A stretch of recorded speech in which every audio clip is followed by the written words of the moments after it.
Good morning. This is Rich Nelson with Allendale. Special update here. Today's date is September 30th of 2024. USDA gave us two separate reports out here this morning. Number one is the quarterly grain stocks. That's a count of what's left over after each quarter. In this case, for corn and soybeans, this does represent finalized old crop ending stocks. USDA's numbers up to this point had been estimates. And as far as the second report, we also see the small grain summary. This is a production revision for all these small grain crops, which do include wheat. Now, as far as discussions here for the corn side, we did see USDA lower its or finalized with lower ending stocks for corn. Instead of 1.812 billion bushels, their last estimate, they were revised down to 1.760. Keep in mind the trade had expected an increase. This is a little bullish for our discussion today. Soybeans, as far as these stock numbers, they were revised up a little bit, going from 340 million bushels to now 342 on a finalized numbers. So as far as this report, this would be positive for the corn, implying better than expected fourth quarter usage. And as far as soybeans, this number was actually, we'll call it lightly positive. Keep in mind the trade had expected numbers up to 351.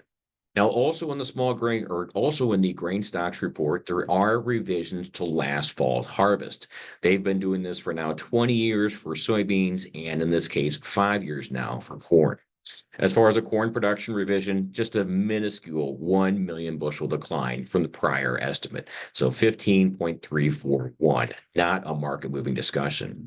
Soybeans production numbers declining from 4.165 to now 4.162. So for both corn and soybeans, a minuscule production decline here. Now, as far as discussions on the wheat side, we do have number one. Let's start out with the small grains summary, the production numbers.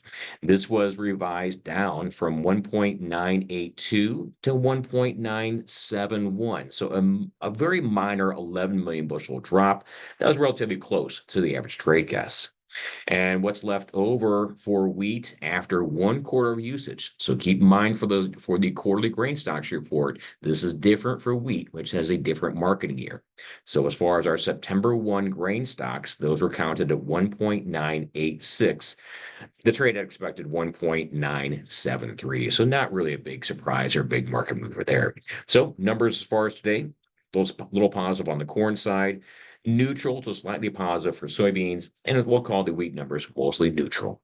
Any questions about this report, how to market or trade in this environment, give Allendale a call, 1-800-262-7538. Thank you.